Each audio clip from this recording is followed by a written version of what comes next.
Hey, Ogimaa, I've been hearing a lot about this term, climate justice. What is that? Climate justice is recognizing that the negative impacts of climate change don't affect all people equally. It also means transitioning from a fossil fuel-based economy to a more sustainable future. MN350 is one of the groups that's pushing for this transition to protect our futures. You can even get involved too. That's great, especially since I'm concerned about pipeline projects like Line 3. How can I help MN350? Just find them on Facebook or visit mn350.org. Hey, Cudahy to all my friends and relatives in four directions. This is Robert Pilot of Native Roots Radio presents I'm Awake. I'm here to ask you for your support. Finding honest Native-centered news is not easy. But with your support, we're able to provide accurate information about Standing Rock, Line 3, treaty violations, and COVID-19 in our Native communities. Please visit Native Roots Radio Network on Patreon and donate if you can. That's Native Roots Radio Network on Patreon. Pinigigi, and thank you for your support. Minnesota has the only original wolf population in the continental United States, and 80% of Minnesotans believe the wolf should be protected. Howling for Wolves is asking Minnesotans to respect our true wildlife manager, the wolf. Their survival is critical to our ecosystems, our communities, and even our economy. As highly intelligent animals with strong social bonds, Minnesota wolves deserve to be protected and admired. Learn more at howlingforwolves.org. Let's live and let howl.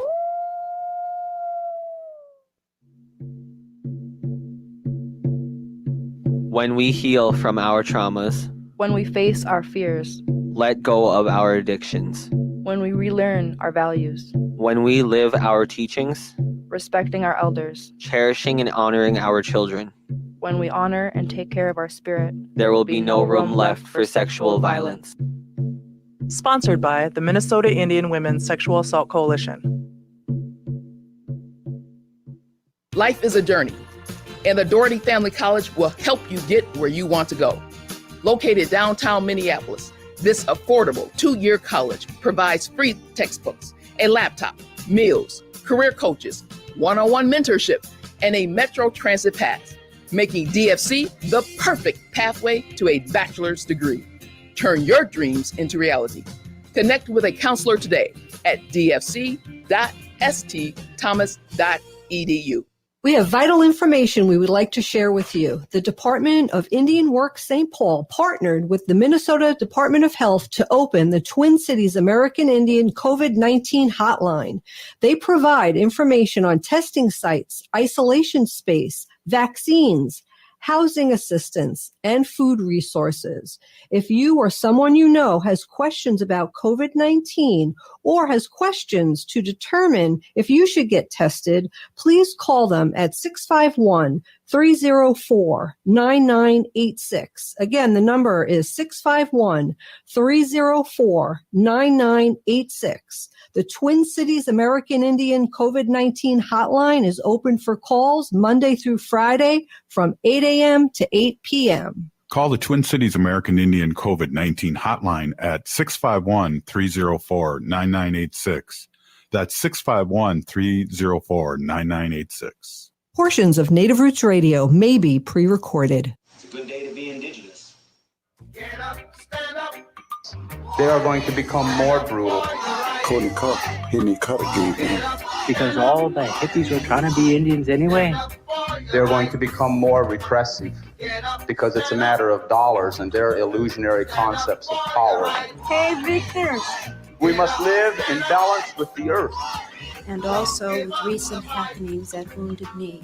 I am awake. Hey, Cudahy to all my friends and relatives in four directions. You're listening to Native Roots Radio presents I'm Awake, and I'm your host, Robert Pilot, Wakunjahade, which means distant thunder. Robert Pilot's my colonized name, Wendy, and my taxpayer name. And boy, we pay a lot of taxes here in Minnesota. I just got to throw that out there real quick. But hey, we have a radio show here. We've almost been on 4 years, and we talk about Native issues and all over Turtle Island. And we do news and have guests that you don't normally hear on other radio stations or media outlets. And as you know, Native issues are human issues, and human issues are Native issues. This portion of the show is brought to you by the Montessori American Indian Child Care Center. They're hosting an event called the Payne Phelan Harvest Festival, and it will take place on Saturday, September 25th from 1 p.m. to 4 p.m. So that's coming up. Hey, I almost pulled up the wrong script and said I'd like to end with these thoughts, but we're just ending the show here, the wrong page. But,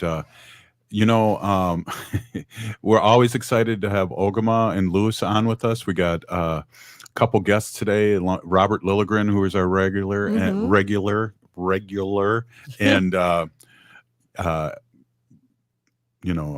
who else? Once met a fellow in the Philippines. I just had to get that out real quick. Go ahead. Sorry. Vanessa Casillas from the Gatherings Cafe in Minneapolis. Awesome. Yes. Thank you for saving me on that. Let's go to Ogimaa right now while I work on my vowels. Welcome, Ogimaa. Hi, Anim Bonjour, everybody. It's Ogimaa Giniw Ikwe. I'm happy to be back, and miigwech to Lewis for covering for me yesterday. I appreciate you. As always, I want to start with a little bit of Line 3 news here. The Treaty People walk is still continuing and had met the horse ride that's also happening concurrently. What's happening right now is that there's 2 prayer for walks happening in Minnesota. So half of one group of people is on horseback with Honor the Earth and Winona LaDuke going against the flow of oil in the pipeline towards the North Dakota border. And there are treaty walkers who are on foot who are going towards Superior, Wisconsin. So they have met along the way, and that is just really a beautiful thing that's been happening. So if you're not following that yet, you want to make sure that you tune in to stopline3.org, check out the hashtag StopLine3, check out Twitter, Instagram, all your social media feeds, and find out what's happening with the horse ride for Line 3. Again, that's sponsored by Honor the Earth, so you can always check out their page as well. Another interesting thing that happened this week, looks like on Tuesday, so 2 days ago, Minnesota Senator Tina Smith was pushing the climate program despite, margins that probably aren't going to be great even within Democrats. But she's pushing what's considered to be a landmark climate program aimed at cutting greenhouse gas emissions. However, she didn't mention at all during her speech about the Line 3 project in Minnesota at all. And I believe Thursday night, Amy Klobuchar was asked by some of her constituents what was happening with Line 3. Why hadn't she spoken out on Line 3 in Congress? And she basically just walked away without answering. And Governor Walz is guilty of the same thing. So here in Minnesota, we're really having a hard time getting our elected officials who were elected very clearly with a large Native vote. We rallied very much so to get some of these people elected. And, Governor Tim Walz of Minnesota said he's called for 100% carbon-free electricity by 2040, but is putting in allowing a pipeline in Minnesota that's equal to 50 coal-fired power plants. That's more emissions from the Line 3 pipeline that's being installed. Once it starts running, there's going to be more emissions than Minnesota releases right now as a whole, which is just absolutely outrageous. So wanted to remind you all that that's happening, and that the next really big action that I believe is happening is actually going to be at the Capitol in Washington, D.C. It's going to be the People versus Fossil Fuels rally that's happening October 11th through 15th at McPherson Square. It's kicking off on Indigenous Peoples Day at 8 a.m. at McPherson Square in Washington, D.C. And there will be actions and activities happening every day through Friday, October 15th. And you can go to peopleversusfossilfuels.org for more information. Quick event that's coming up here in the Twin Cities. I'm pretty excited about this one. The Art and Cultural Festival is September 23rd through 25th, so that's kicking off today. That's on Payne Avenue in St. Paul. It's the Solidarity Street Gallery 2021, and it's the second edition of a one-of-a-kind art and cultural festival along the east side of St. Paul, and this year's focus is centered on Indigenous sovereignty and environmental justice. They're going to have artists, performers, poets, entrepreneurs, local businesses, civic leaders, community organizations, everybody. It's interactive for all ages, and it's going to be a really cool event. So if you're in the cities, you definitely want to check that out. Some other interesting points that came through today in the national sphere. NBC News reported that fossil footprints have shown that humans have been in North America more than 21,000 years ago. So they believe that people had arrived in the Americas before the last ice age, which it always makes me laugh a little bit when they make these so-called discoveries, because a lot of indigenous people know that we've been here for that long. But it's always exciting to have science back up how long we've been here, right, Robert? Yeah, I always like when I hear Winona LaDuke speak, and she says we've been here 10,000 of years, and here it's like, well, we've been here 21,000 years, and we didn't come from anywhere else, and we didn't walk over any frozen kind of ice to get here from Asia, like white people like to tell us. So it's always right. Yes, yeah, the land bridge theory. Yeah, that one's lots of fun. That's what it likes to come. They like to come at us in that way because, we can always pull our card like we've been here forever, and they go, "Oh no, you've been fighting within tribes, and you're not from here either." So that makes us equals.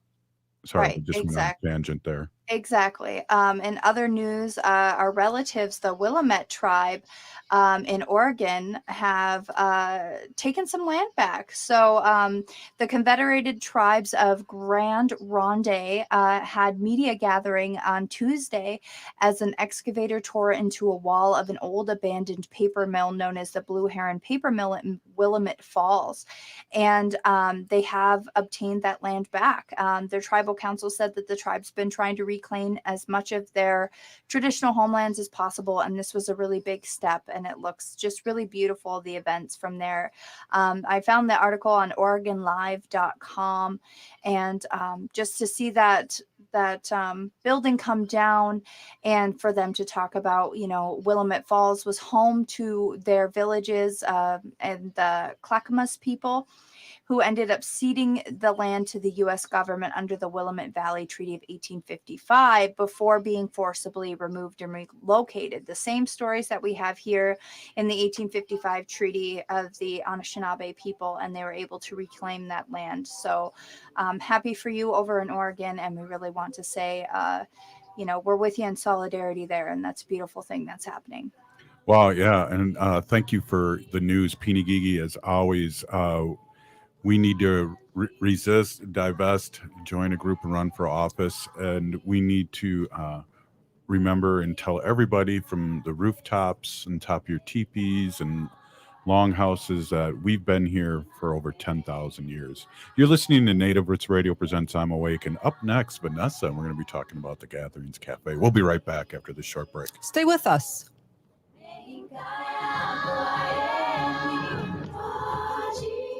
J&S Bean Factory is a native-owned, community-supported, cozy, artsy coffee shop which offers roasted on-site beans, live music, and baked goods. Relax in the beautiful outside patio. City Pages writes, voted top 10 coffee shops. Tucked into a quiet corner of St. Paul's Highland Park neighborhood, this coffee shop roasts beans on-site from the best coffee-growing countries in the world. Located at 1518 Randolph Avenue, St. Paul. The good stuff. Unwanted sexting or photos, inappropriate jokes, even tickling or wrestling can feel like a violation. Catcalling, cornering, or groping, getting them drunk or high for sex, recording sexual acts without permission, hurting someone because of their sexual orientation, raping a family member, a child, a date, a friend, a stranger, purchasing a human being for sex. You make the choice every single time. Sexual violence is many things. Make a choice. Do not do it. Sponsored by the Minnesota Indian Women's Sexual Assault Coalition. Hey, Ogimaa, I've been hearing a lot about this term, climate justice. What is that? Climate justice is recognizing that the negative impacts of climate change don't affect all people equally. It also means transitioning from a fossil fuel-based economy to a more sustainable future. MN350 is one of the groups that's pushing for this transition to protect our futures. You can even get involved too. That's great, especially since I'm concerned about pipeline projects like Line 3. How can I help MN350? Just find them on Facebook or visit mn350.org. Minnesota has the only original wolf population in the continental United States, and 80% of Minnesotans believe the wolf should be protected. Howling for Wolves is asking Minnesotans to respect our true wildlife manager. the wolf. Their survival is critical to our ecosystems, our communities, and even our economy. As highly intelligent animals with strong social bonds, Minnesota wolves deserve to be protected and admired. Learn more at howlingforwolves.org. Let's live and let howl.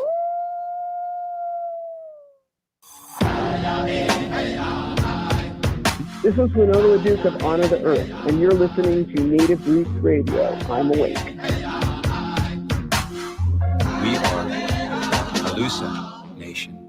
Native Roots Radio presents I'm Awake, and I'm your host, Wakanjahare. This portion of the show is brought to you by MN350, a grassroots organization fighting for climate justice. Well, this last weekend, Wendy, I was gone for a few days, and I was in doing some business for the nation, and then also the next day, Saturday, was the general council that was put on by the people, and I got to run into this young warrior that is Ho-Chunk also that we have on the show today, and Vanessa, who has done a lot of things over the years. And I want to just get her on and have her introduce herself and tell us a little bit what she's been doing and what she does and what kind of things we can help her with, because I know where she's working right now, they have a call to action. Welcome, Vanessa.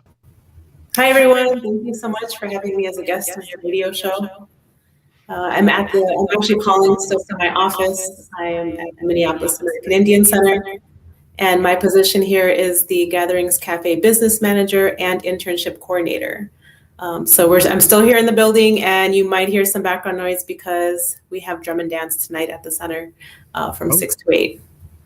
Awesome. Hey, so, I know you used to be a steel worker. Can you talk just a little bit about that before we get into what you're really here for? Sure. Yeah, actually, I was a bricklayer. I still am a bricklayer. Yeah. So I'm a union bricklayer. Coming up in April will be my 16-year anniversary. I'm a third generation Mason. So that was my first love. First love in terms of finding a work that was that really fit my niche. But then I also love food. I love to make food, and honestly, taking brickwork and translating it over into baking cakes, stacking them like bricks, frosting them up like you got a trowel and you're parging up mortar, translates really well. Wow, that is exciting. And yeah, so you guys have a restaurant in the Indian Center, and I know every time I go there, I tell Wendy, I just had a great lunch. I think last time I was there, I was with Dr. Stately, and I had some awesome fish and soup. Can you talk a little bit about the restaurant? And I know you guys have been doing a banner job during COVID, feeding our elders all over Turtle Island here in the Twin Cities. Yeah, the restaurant is wonderful. It's located right in the Minneapolis American Indian Center. During the pandemic, that's how I joined. I was a volunteer at first, and we began feeding elders here in the Twin Cities free lunches 5 days a week. And at our highest point, I think we were serving 220 meals every day of the week. Wow. It's since kind of dwindled down. The cafe reopened in July, and now we're having some staffing shortage. So we would love to bring people in. The kind of food that we work and focus on is implementing indigenous ingredients. It's not going to be a fully decolonized menu. It's going to be introducing some of the indigenous ingredients, maybe highlighting like that fish sandwich you had with a walleye melt. So we get to highlight some of the ingredients while also still, having it be not totally decolonized. Use some conventional ingredients, use some decolonized ingredients, and they do marry really well. So. Yeah, they do. So can you tell our audience that we have people from all over Turtle Island listening on Facebook and Chicago and Madison, but also here in the Twin Cities. Can you tell us kind of what you're looking for as an employee and how they could reach out to you or apply for this job? Sure. So you guys can send me an email. You can go to our social media pages, which are at Gatherings Cafe on Instagram or Gatherings Cafe on Facebook. I created flyers, so you can find my email address there. The spelling is VCASILLAS@maicnet.org. Just Google Vanessa Casillas and Gatherings Cafe, and you'll find my email. So just basically shoot me a resume. The position would require We have 2 full-time position openings. If you have food service industry experience, come on over. Our program is kind of unique because we're also a training program. So we also provide employment training to people who don't have experience. So you might also want to join us as an intern. And that is a paid position as well. It would pay minimum wage, or if you qualify for workforce development programs that are in the area, you could also go enroll through them and get other benefits and assistance. So the internship is 10 weeks and 200 hours. And it's part-time, so you would do at most 4 to 5 hours a day. We're unique in that we also like to incorporate foraging, harvesting, working with food from seed to soil to table.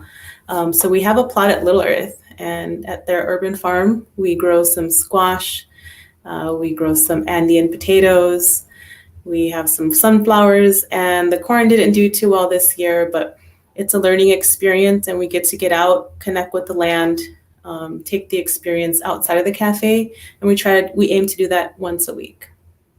Let's talk about the cafe just for a second. So what are the hours? I know they're kind of limited. I don't think you're open in the weekend. I could be wrong. Can you let our audience know that wants to stop in and support this great restaurant on Franklin Avenue? Yeah, so right now we're on hold until we get staff in. So when we are open for business, we will be open from Tuesday through Friday from 9:30 a.m. to 3 p.m. Right now we're taking a pause until we find that support staff. Oh, wow. I did not realize that. Wow. Yeah, we desperately need folks. There's no way to put the food out and keep up with the demand until we are fully staffed. Wow. Okay. So yeah, that's people that are looking for some part-time work. And what ages are you looking for, Vanessa? You know, for the staff worker position, we don't discriminate. As long as you're legally able to work, come on through. For the internship, we're asking that folks either have no daytime obligations or be over 18. You know, if we work with folks who are still attending school, it conflicts with our hours of operation. Right. I know the old days when I was a kid, I was on OJT and I worked in a restaurant, but it sounds like you're a little earlier than those hours could help you with. Mm-hmm. Exactly. Yeah, because our hours, we close at 3 o'clock. We need folks in earlier. Yeah. Well, any last things, Vanessa, or anybody have a question for Vanessa here, Ogimaa or Lewis or Wendy? I don't have a question. I just have a statement that most of the restaurants that I've been going to lately, honestly, they have you have to, scan their barcode, and then their menu pops up, and you order the food and you put your credit card in, and then somebody just drops the food off at your table. And I'm really hoping that that's not the way things are going to be. I mean, I think that the restaurant industry right now and the service industry is having a really hard time, getting people to come in and work. Yeah, definitely. Yeah, it is reflected. It's, we still have folks who are going to take your order here in person when we're open for business.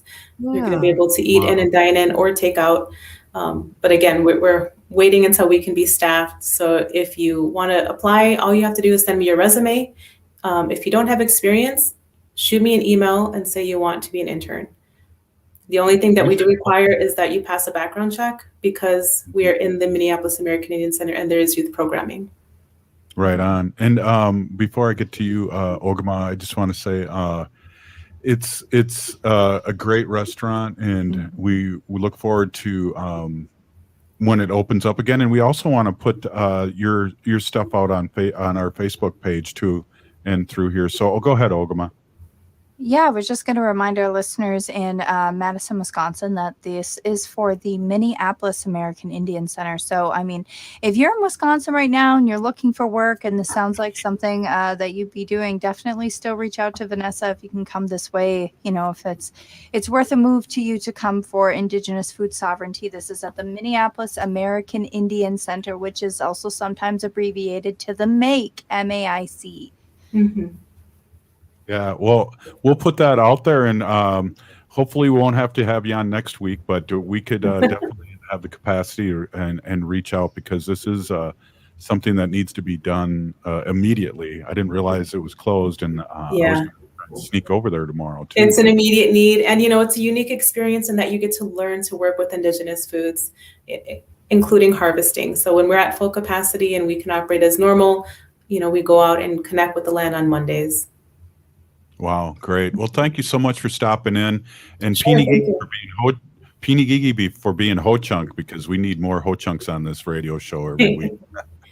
Yeah. Awesome. Wow. All right, cool. Well, that was Vanessa, and really need to do a red alert for them. It's red alert for sure. They need workers there. Sounds like a great opportunity to really, dig in and to start, like she said, from the seed, you grow the food and then you harvest it and then you cook it. It sounds like a wonderful opportunity.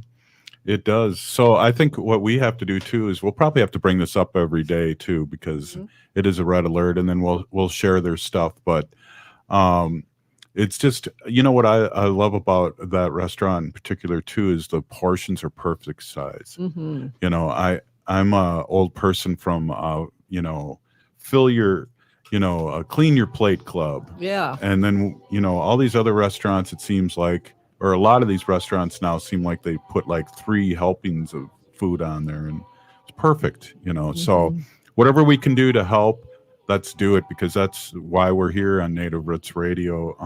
So anybody looking for a job or internship or hear this, or, again, we'll put this out on our Facebook page and really promote this. So, hey, we got next Robert Lilligren, Wendy, and Thursdays are Robert Lilligren Day, and we'd like to see what's going on in the Avenue that we're just speaking of, and just let everyone know in Madison, Chicago, we are happening here on Franklin Avenue in the Twin Cities. So we'll be right back after this short break. Stay with us. You're listening to Native Roots Radio presents I'm Awake. Hey, Wendy, what are we doing for dinner after the show? How about we go to J. Selby's on 169 Victoria Street in St. Paul? They have a delicious plant-based menu that's compassionate and environmentally sustainable. I'm getting their spot-on vegan Big Mac, the dirty secret. You can pick up and they deliver within a 5-mile radius, or you can call them at 651-222-3263 or visit jselbys.com. Well, you sold me, Wen. Let's go order at J. Selby's tonight. I'm hungry. Hi, it's Tom for All Energy Solar. As a home improvement project, solar energy can start paying for itself the moment the system is powered up. It can pay back 100% of the installation cost, typically within 8 to 12 years. Plus, a system from All Energy Solar can even pay back over 300% of its cost over its lifetime. And you can save even more if you install by the end of the year with 2021 solar incentives. Learn how you can make the switch at allenergysolar.com. Tune in for Philosophy Talk, the program that questions everything except your intelligence. Coming up, what do we owe future generations? Well, for one thing, we owe them a habitable planet. But they don't even exist yet. Why worry about them? Well, we're grateful to previous generations for everything they did for us. Yeah, but the past is over, Josh. The future isn't here. Not yet, but it's coming. What do we owe future generations? Next time on Philosophy Talk. Philosophy Talk, every Sunday at 8 a.m. and again at 2 p.m. on AM 950. If the statistics say that 1 in 3 Native women and 1 in 6 Native men have experienced sexual assault in their lifetime, it means our whole community is affected by sexual violence. 1 is too many. Don't stand by, stand up. Don't engage in acts of sexual violence, and shut down the dirty jokes, the gossip, the victim blaming and shaming. As a community, we can change the way we respond. Contact the Minnesota Indian Women's Sexual Assault Coalition to attend a workshop to learn more. Sponsored by the Minnesota Indian Women's Sexual Assault Coalition. Hi, Minnesota. This is David Packman, and you can catch my show weeknights for an in-depth look at politics and current events on AM 950, the progressive voice of Minnesota. Hi, my name is Frank Brown, owner of Minuteman Press Uptown, and I'd like to tell you why you should choose us for all your printing needs. While it's true Minuteman Press Uptown provides the highest quality printing services and graphic design, there's another important reason why you should choose us. We share your values. We believe our employees are a vital part of our success.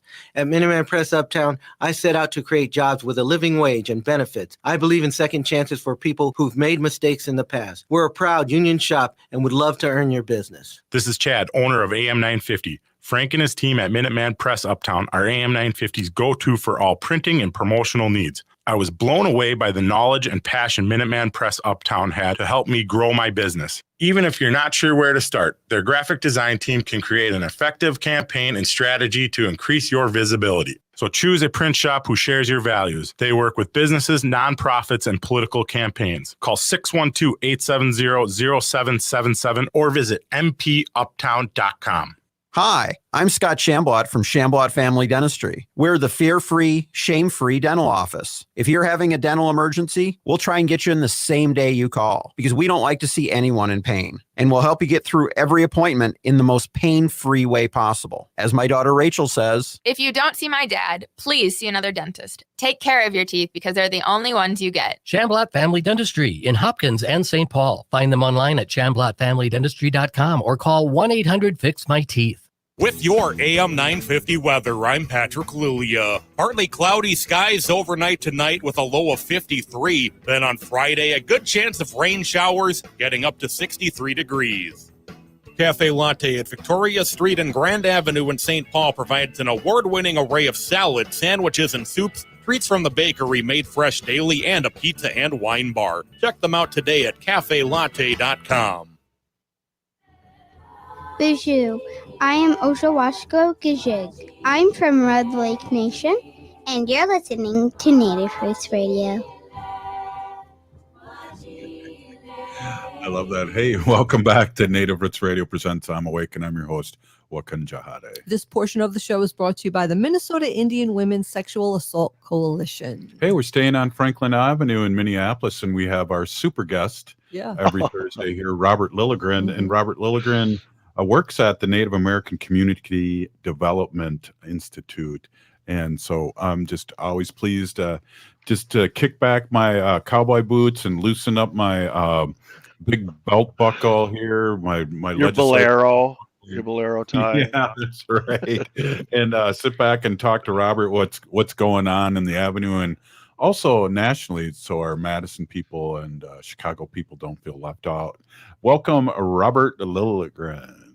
Yeah, Bujun and Deniganaduk. Hi, everyone. It's so good to be here. Thanks for having me. It's always great to have you. A lot of things going on, but I just want to get your opinion too, because this came past the wire. I don't know, earlier today is that they found footprints here from 21,000 years ago, and I think natives have been here for tens of thousands of years, and it's just proven it again. Right. I was just so impressed. The first thing that popped in my mind, I'll tell you, is we are still here. So exactly. That was 21,000 years ago. I wouldn't be surprised if there are older artifacts are found. When I was a kid, I remember I was reading around 40,000. People said natives have been here, indigenous people have been here for 40,000 years. So we'll see. But that was pretty impressive. Yeah, it's always good. I know when I hear Winona, a few speeches, matter of fact, bumper music for the old show, it was Winona LaDuke saying, we've been here tens of thousands of years. And it went right on, probably longer than that. And here we go. Right. Yeah, no, that was really cool. Yeah. So, hey, what's going on in the Avenue? What's going on with NACDI? A lot of stuff, as always, I'm sure. There is so much going on. It's crazy. I got to tell you, the Avenue is just hopping, the whole community here. I got to tell you, Robert, I know you can't make it, but you missed a great event at Little Earth of United Tribes here in South Minneapolis. It was their first ever pickle contest. And I know you were hoping to be there, Robert, but when you couldn't make it to judge, I got to step in. So we were kind of interchangeable, Roberts. Yeah, but it was a gas.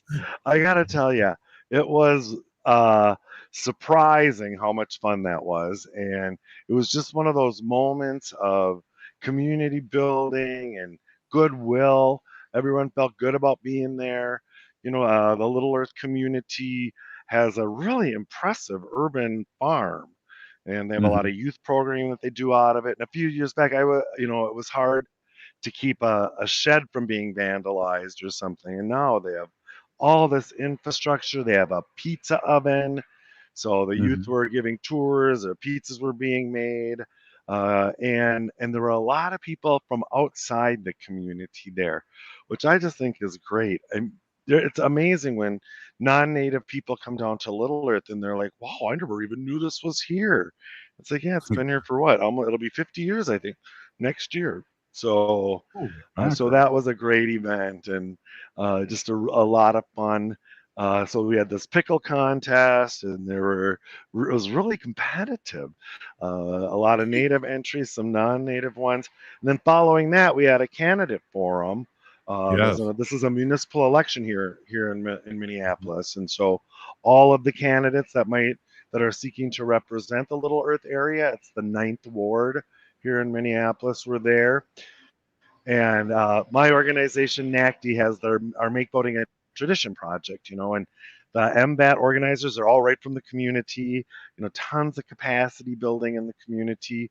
And they came up with this format, Robert, that's really cool. And I've never seen it before. And I've been parts of maybe 1,000, maybe more candidate forums, either as a candidate, as a moderator, through party activities.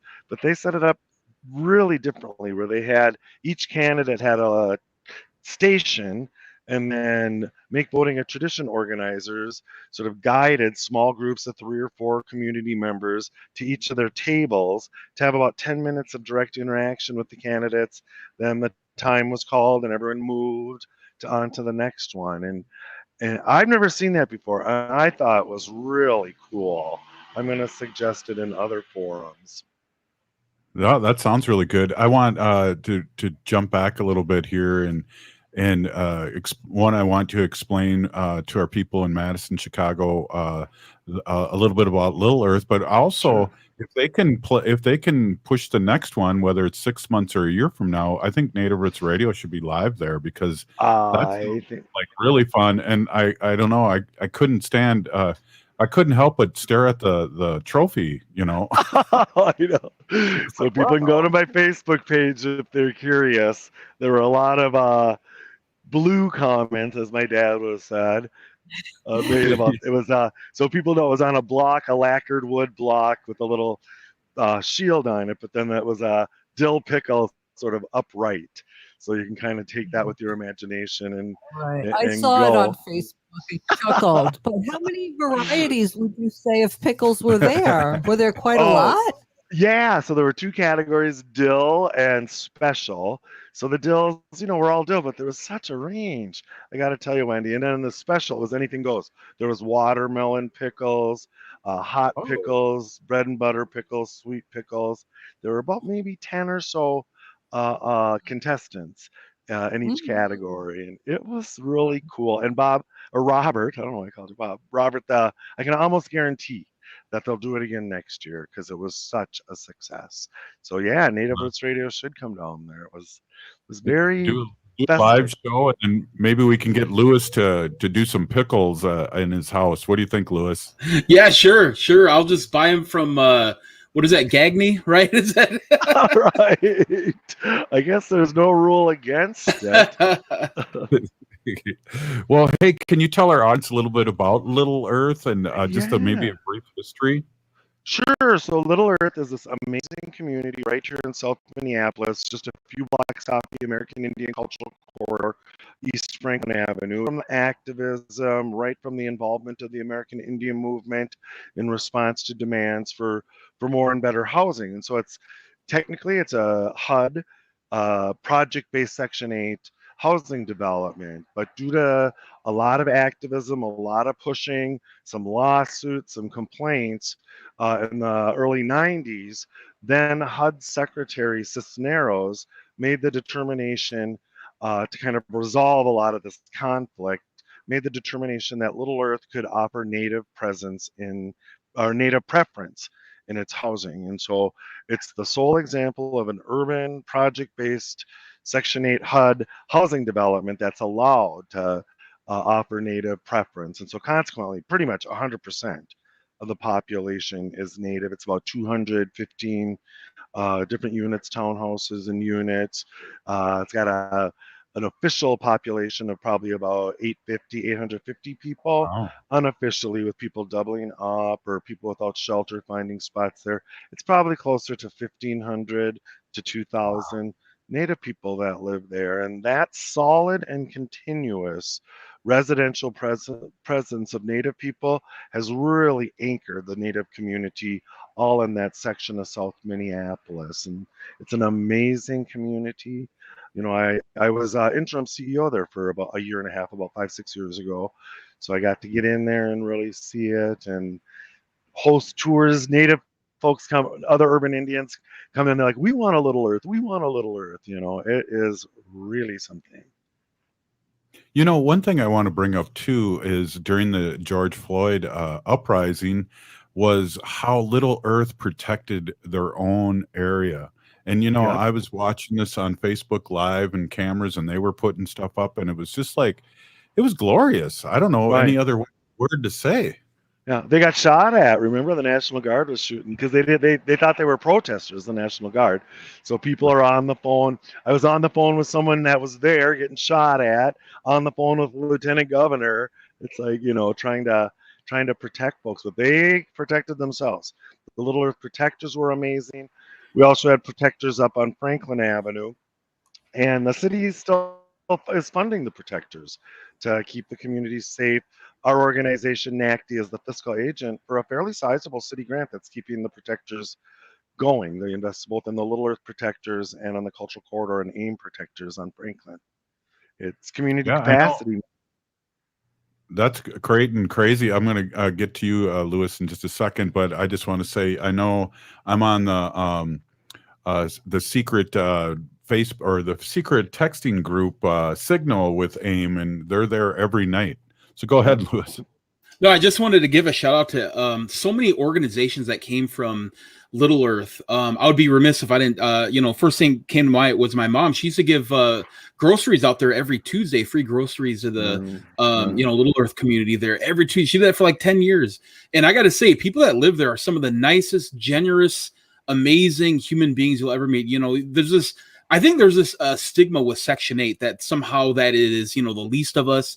But some of these people, they'll give the last thing they have for you. And I just want to commend people that live there, especially people like Ogimaa Roberts and the Little Earth Defenders in that community that through the riots, the McGizzy Center being burned down, all these things, they held their own, and they held their own with organizations like the American Indian Movement out there. So big ups to them. And they're the ones feeding their community, giving, lunches to elders out there. It is truly a village. It's truly a community all in itself. Here, Liz, I agree 100%. And, you bring up Ogimaa Roberts, and he also does a lot with the youth in sports. And so he helped reinvigorate the Little Earth Red Bears basketball teams and baseball teams, and now they've taken it a little broader. They just call themselves the Red Bears because they're drawing Native kids from all around the neighborhood. And again, my organization, NACDI, is their fiscal agent, and they're really pumping up. We're seeking some more funds from them. And these athletes are competitive. They compete in the Minneapolis Parks and Rec leagues and in other leagues, and they win. They're good. Well, Robert, do you have time to do another short segment with us? Sure, happy to. Awesome. Hey, I just got to give a quick shout out what Lewis was talking about. We have to remind everyone that Ogimaa and her significant other were on the front lines with AIM during that time too. I just want to give Ogimaa a quick shout out there. She was standing guard by the Indian Center, as a matter of fact. So, hey, you're listening to Native Roots Radio Presents I'm Awake. And we'll be right back after this short break with Robert Lilligren, Executive Director of the Native American Community Development Institute. Stay with us. We'll be right back.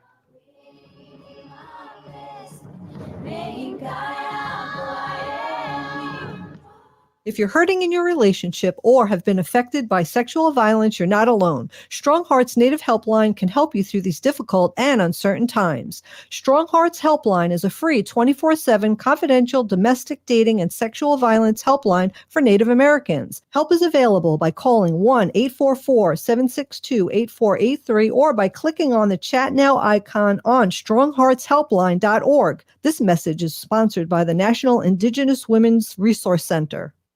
Hey, Cudahy to all my friends and relatives in 4 directions. This is Robert Pilot of Native Roots Radio presents I'm Awake. I'm here to ask you for your support. Finding honest Native-centered news is not easy. But with your support, we're able to provide accurate information about Standing Rock, Line 3, treaty violations, and COVID-19 in our Native communities. Please visit Native Roots Radio Network on Patreon and donate if you can. That's Native Roots Radio Network on Patreon. Pinigigi, and thank you for your support.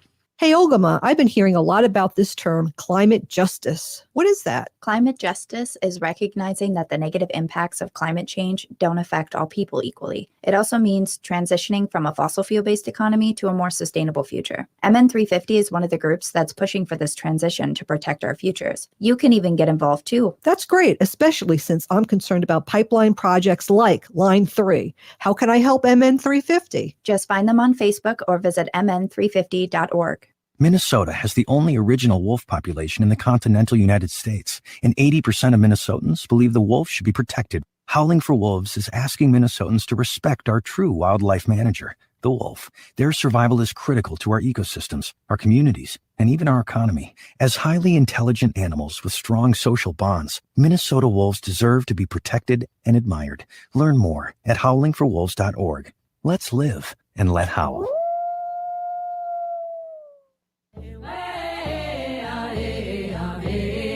Hi, I'm Jane Fonda, and you're listening to Native Roots Radio. Hey, welcome back to Native Roots Radio presents I'm Awake, and I'm your host, Robert Pilot. This portion of the show is brought to you by Howling for Wolves, protecting wolves for future generations.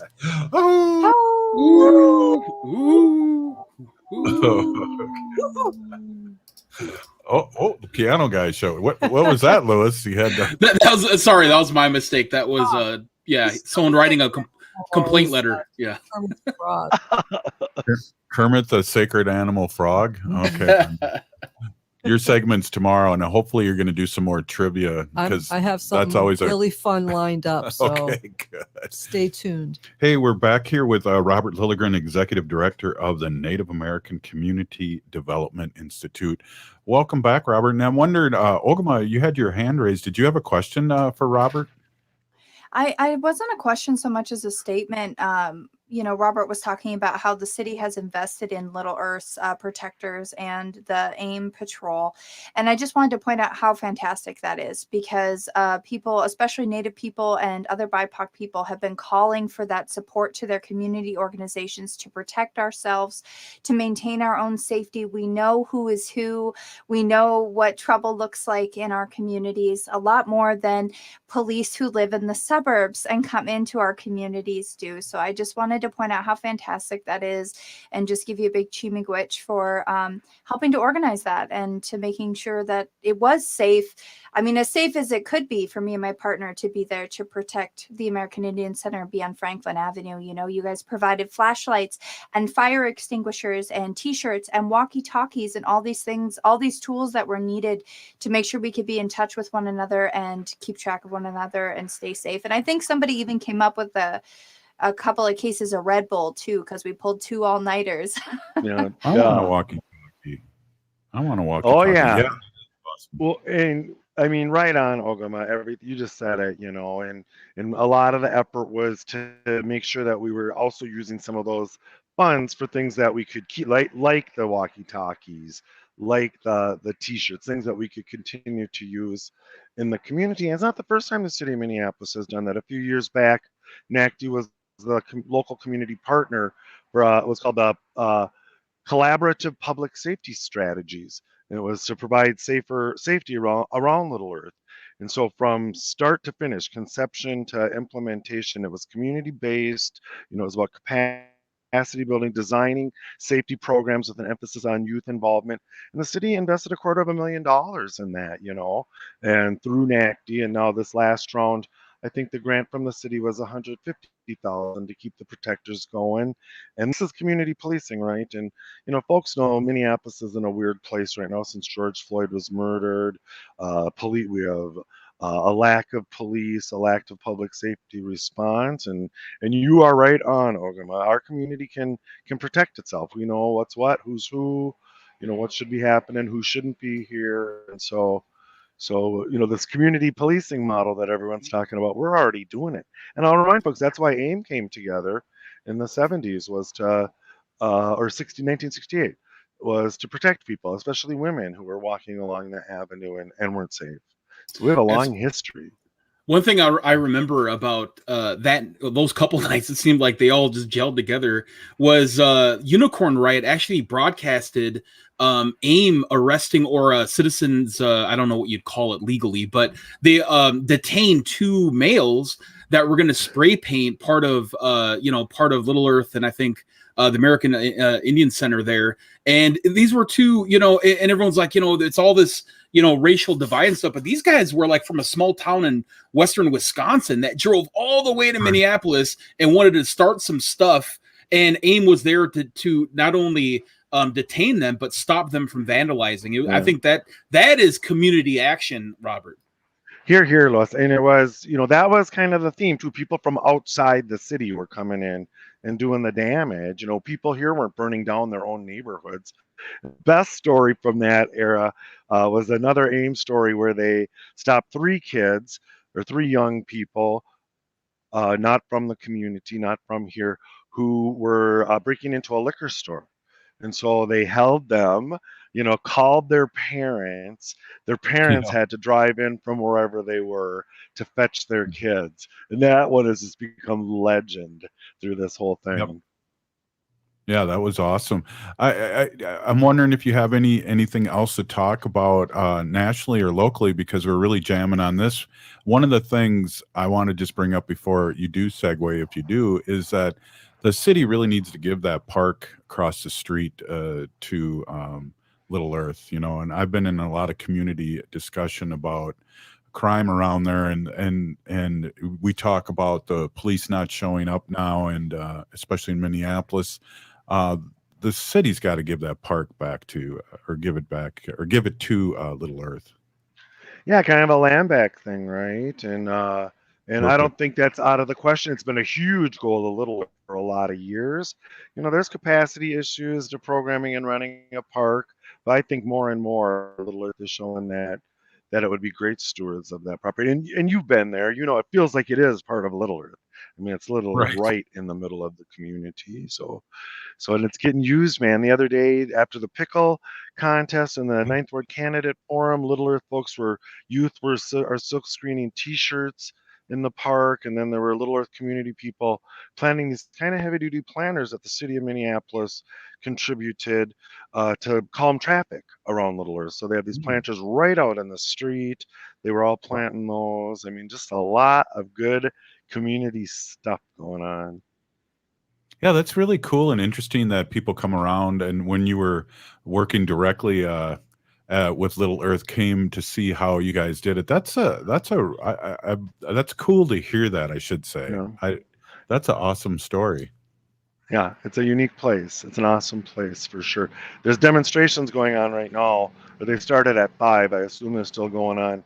There's this movement to create a urban farm on a city-owned piece of property. It's called the Roof Depot. I'm sure, Robert, you know something about it. And the city council just took a really adverse action on that, kind of disregarded the community's interest, and decided to move forward with their waterworks facility that'll bring more trucks. It's the most polluted part of Minneapolis. It has high asthma rates, all these pollution-related conditions. And so, my new rallying cry around that is, I can't breathe. Bring this more, pollution in. Seriously, we can't breathe here anymore. So they're demonstrating over there right now, I'm guessing. That's awesome. And so how many days do we have left in the election? Because I know we talked, I was talking to Wendy during the break here, commercial break, and I was going, I miss talking to Robert. We used to do like a 10-minute segment, but we'd talk about 45 minutes before we do our segment, just about things, and what else is going on, Robert? We got a minute left. Oh, okay. Just a lot of cool stuff. I was going to talk about a couple things, but I think we're 44 days out from our election here in Minneapolis, but tomorrow there's going to be just a really significant event.